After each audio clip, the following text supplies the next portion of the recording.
Welcome to the B2B Brand180 Podcast, where we'll discuss branding and marketing strategies for your business. Our goal today is to help you make transformative, innovative changes that can give you that 180-degree shift in your marketing efforts or complete reversals in brand strategies. I'm Linda Fanaris, and I'm the owner of Millennium Agency, a branding and growth strategy firm, and host of the B2B Brand180 Podcast. Today, I'm excited to bring in Dawn Grooters. She has 20 years of expertise in relationship-driven B2B sales.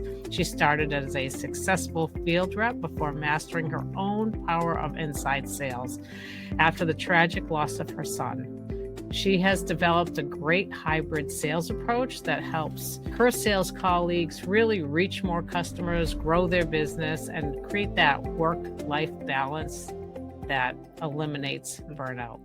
So great to have you here, Dawn. I'm super excited to have you share some of your insights. It looks like we'll be covering maybe some of the differences and benefits of internal, external sales teams, and really how B2B companies can scale their sales force. So if you could just take a quick moment and introduce yourself, we could get started. Yeah. Well, thank you so much for having me today, Linda. I'm excited to be here. So I've been in the gift and home industry for about over 20 years now, and started as a buyer. So I worked for a chain of Hallmark stores, and then I moved into the sales world as a field rep, going door to door for retailers, selling products in the territory that I had. I did that for about 3 years. And then one of my children did pass away. And so when that happened, I knew I didn't want to be out on the road anymore. And so the agency that I was working for had said, "We're thinking about starting inside sales. Do you want to do that?" So I thought, at least I can be at home with my other kids. I'll go ahead and give that a try. And when that happened, they kind of gave me a computer, a phone, and a list to start calling. So I started calling those customers, made a lot of mistakes, got hung up on all the things that happened to us. But I started to kind of think, what if I could make these phone calls more like when I was in person? So what would I do in front of those customers that I could kind of translate over the phone? And so I started asking a lot of questions, which led to building relationships, understanding the retailers more, and then ending up writing $1 million just over the phone every year. That's great. Yeah. So did that. And then now I have my own company where I help other businesses with inside sales and hybrid sales strategies. That's great, Dawn. That's exciting to hear. So yeah, the door-to-door, those were the good old days, right? Yes. That Yes. definitely can't happen today too often, but Yeah. things have changed quite a bit. Yes. Awesome. Well, we can get right into it. So I would love for you to explain, there's a lot of differences. There are a lot of things that have changed since going from door to door, Mhm. making phone calls, having a Rolodex card, and having tools like Salesforce and other strategies, Mhm. and hard sales versus sort of a soft casual sale. What do you Mhm. think the biggest differences and benefits are of, like, if you're looking at an internal sales team versus maybe an external sales team? How do companies kind of get the best of both worlds with a scene like that? Yeah. So I think there's benefits to both, like inside sales and outside sales. I think there's benefits to both. I think it's more of a strategy. You need to look at more of like the customers that you're working with and that you're going after. What's the best strategy for them? So there's definitely customers that want an in-person appointment where they want to see the product, they want to meet the salespeople, they want to have those meetings. That's very important for some of those customers. Then there's some of those customers, and a lot of the times right now we're facing that if you're a field rep where they're like, "I don't want an appointment. I don't have time to see you. I don't want you to come into my store. I don't want you to come into my business right now. I just don't have time." And so that's where more of an inside sales approach is better. They still need your help and your guidance, and they still need for you to tell them, like, here's best sellers, here's maybe where the best products are or services that we need. But we want to be able to share that information with them. But it could be through phone calls, it could be through virtual meetings, it could be through sending emails with like top sellers, things like that. So it's using both of those approaches for the right customers. And so that takes a little strategy because not Right. everything is right for everyone, but it does take some figuring out where you need like those field reps, where you need those inside sales. And then even those field reps need more of those skills to be able to make the phone calls, to use email appropriately, like Right. all of those skills to kind of blend. And that's kind of where that hybrid comes in, where you need to blend both strategies to really make a difference in your territory or your book of customers that you work with. That makes sense. Yeah. Yeah. So you have a hybrid sales advantage Mhm. that you speak about quite a bit. If Yeah. you can break that down for me, just so I can understand, like, why it's so powerful with B2B firms in particular. Yeah, so it is taking what I had learned as a field sales rep, adding the inside sales skills to it. So Mhm. basically, with that, what we do is we teach in Hybrid Sales Advantage. It's a training program. We teach you how to use the phone, know how to call your customers, what to say, what questions to ask, what that approach is. We have a 4-step phone call process that we make to help keep engagement with those customers that we're calling. And so we teach you that and those inside sales skills so you can leverage that. Right. Then our second step in that process is we are looking at how do you blend both of those. So which customers do you go visit? We look at your list of customers and we say, which customers should I go visit? Which customers can I call? And which customers do I maybe do both, where maybe I only visit them twice a year and then I do phone calls in between. So we really look at how to strategize with your list of customers, who belongs in which bucket, basically, we Okay. say, which Okay. bucket, so then we know how to approach each customer in the Got it. best way. Yeah, that And makes sense. and then the third part of that process is we're setting you up with a CRM. If you're not using one now, you should be. And how do you create that CRM and customize that CRM to fit your specific sales needs? Who should be inside sales? Who should be outside sales? And then who should be in as a hybrid customer? How do you set that up in your system? And then how do you leverage that system with all the customer engagement data that happens through a CRM and knowing how to set up follow-up tasks, all of those things. So you're using that system to the best of your ability.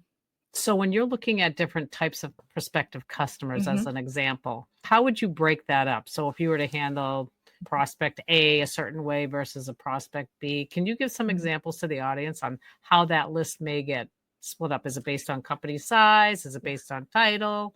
If they have existing volume, that's a sure tail sign. It's a sure sign. Looking at the volume. So obviously your higher volume customers, you probably want to have more of that in-person appointments with them. And then some of the lower volume customers, that would be great to start with phone calls. If they said, hey, we would love for you to come in and set up an appointment with us. Great. We can move them into a different bucket, but we start by looking at volume. We look at the number of customers on your list. And then we look at kind of location. So if you are a field rep and a customer's 9 hours away from you and they don't do quite as much volume, does it make sense for you to put them in a outside sales bucket where you wouldn't be able to really, that's not a great use of your time? Maybe it's once or twice a year you go visit them, but not 4 times a year. So we look at some major factors in that to say, these are the right places to go, but then Right. obviously it's communication with those customers to see how they want to be worked with. And if you could have a top volume customer that doesn't even want you to come into the store. True. Great. So we want to find out, that's where we start, is looking at some of those factors, but then we obviously work with the way the customer wants to work. Got it. Okay, that makes sense. Mhm. So there must be some real key foundational pieces that have to be in place before you decide, okay, we're going to add reps, we're going to use an outside firm. What are like some of the different items or pieces that need to be in place before you start making those calls or doing outreach or email marketing or whatever the Yeah. strategy may be? Yeah. So you definitely want to be ready for it. You don't want to just start and not have resources and assets in place. So if you have either digital or hard copy catalogs, those are Hmm. important for field and inside sales reps. Making sure you have price lists if that's what you need, if we're talking product here. But if you have price lists, if you have bestseller lists, if you have other like starter packs, Hmm. so sometimes like a starter pack or a bestseller pack, those are great things to have. You want to have all of those kind of assets ready, whether Okay. that it's for field or whether it's for inside sales, because they're going to both need those. So you want to start with that. And then again, it's looking at the customer and if there's anything else that they need. And then also making sure your CRM is set up correctly too, because you Okay. want to keep track of all of that information with the customers as well. So if you were to compare field sales to inside sales, can Mhm. you give me a couple examples or maybe a few steps that our audience should actually take to get each one set up properly? Yeah.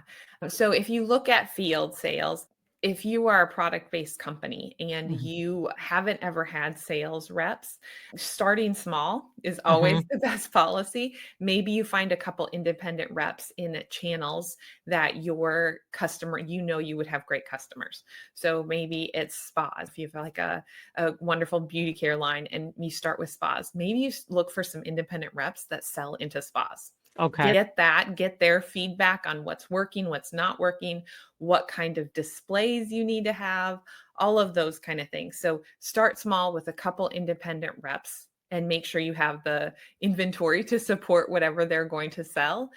So I would say that's where you would start with field reps. For That makes sense. inside sales Mhm. reps, again, you want to have all of your things, all of your resources available to those inside sales reps, but they're going to be making phone calls. So, what are the questions that you want answered so you would know the right products to direct to them? Because on a phone Yep. call, you don't have a lot of time. So, what are those few questions that you need to know? If it's, let's take spas again. Mhm. I'm calling into spas. I would want to know, like, do you have a go-to face care line that you already Right. work with? And then you would want to say, well, does it include an exfoliator? Do you have moisturizing? Do you have sunscreen to go in that line? And then based on those questions, you can say, okay, well, maybe you don't have a makeup line to go with that. This would Right. be a great makeup line to introduce to them. And then Mhm. having a couple key selling points for them to share. Like, did you know this is gluten free? I didn't know Right. that that was such a big thing, but it is. We don't test on animals. So, what are the three things that you would want to portray to a customer on that phone call? So, Got it. again, having that information ready for whether it's field or inside sales is going to be very important, whatever direction you decide to go. Yeah, that makes sense. At least getting some of those initial steps in place. I think Yeah. for the audience to start small with maybe these one-off ideas, I think it's a great opportunity for them to take advantage of that. Yeah. So I'm sure a lot of businesses make sense. They drop the ball.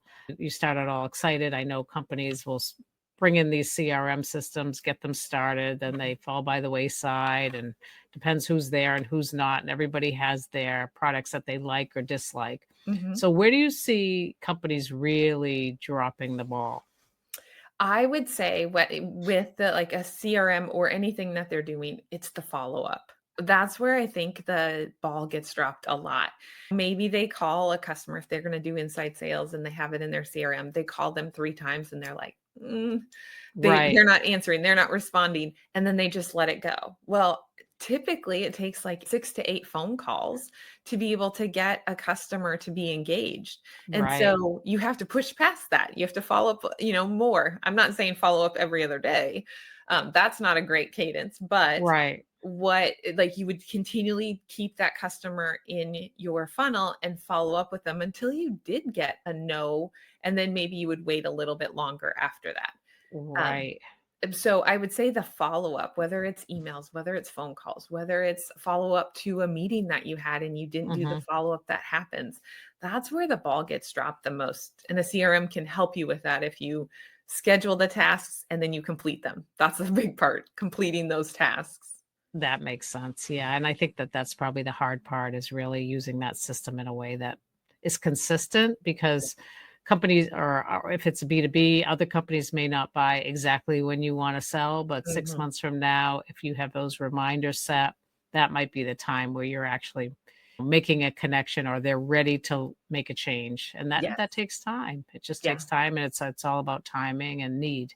Yes, Um, absolutely. awesome. So as far as marketing and sales working together in sort of Mhm. this B2B strategy, how do you see them best working together? Yeah, so marketing, I think, is really important for providing those resources, right? The catalogs, the digital assets that they would need, bestsellers. Marketing is really important in that. But then, even if they're sending out like marketing emails to customers, when we send those out as a brand, you can send those out and then you get feedback who's opened, who's clicked on that. Well, a lot of times companies don't do anything with that. They're like, Right. oh, I had a 20% click rate. Well, that's a great click rate. But if you don't do anything with that, then it doesn't matter, right? Right. And so using that to be able to say, hey, maybe I should call this customer Yep. that had clicked on that. And this would maybe be a great place to start that these customers have all clicked on it. They've expressed some kind of interest. Maybe I should call them and see what they were interested in. We sent out this email. Maybe it was some top selling products. Hey, what caught your eye with that email? Mhm. And Mhm. then getting some feedback from them. And you could actually turn that into a sale just by using that marketing information and then following up with those customers and generating sales from that. Yeah, that makes complete sense. Are there any other strategies or insights that you'd like to share with the audience today? Yeah, I really think that it's really important to take what you have, like whether the products and all that you have, and continually just work with your sales team and your customers to figure out what is the best direction. I think Right. right now, in the way things are in the economy and stuff, we really have to level up on what we're good at. And so, Yeah. what are those customers saying that they're like, I want more of? Mhm. Um, We've been working with a client and we've been calling some of their customers for them. And the customers were telling us that we purchased this more in the fourth quarter, more in the fourth quarter. So then that client went to a trade show and they said they were hearing from the customers, we purchased your line more in the fourth quarter. Well, Okay. take that information then and say, if you don't want to just be purchased in the fourth quarter, what kind of products can we innovate and create that would be purchased in other times of the year, not just the fourth quarter? So Right. taking that information from those customers and leveling up on it to really expand your line or grow your line or be innovative in your line to figure out the best way to do that. Yeah, and I think there's a lot of strategies like that that are out there that companies don't really take advantage of. Yeah. And this is that opportunity, whether it's partnerships or, Mhm. like you said, tactics that maybe they just haven't really looked at. I think Yeah. it's a good opportunity, especially to reach out and really get insight. Yeah. Yeah, no, that's great.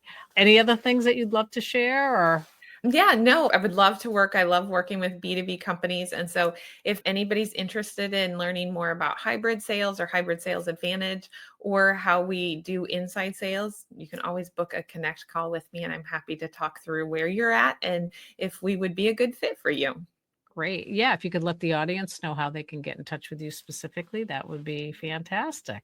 Yeah, yeah. So you can go to my website, brokenvesselsales.com, and then there you can connect with me, and then we can schedule that call and kind of talk through. I do like phone calls, so it's a good time for me to learn more about you, and you can learn a little bit more about me, and then figure out the best foot forward. So definitely there, and then I'm also on LinkedIn, Dawn Grooters there, and then also on Instagram at Dawn_Grooters. That's fantastic. Awesome.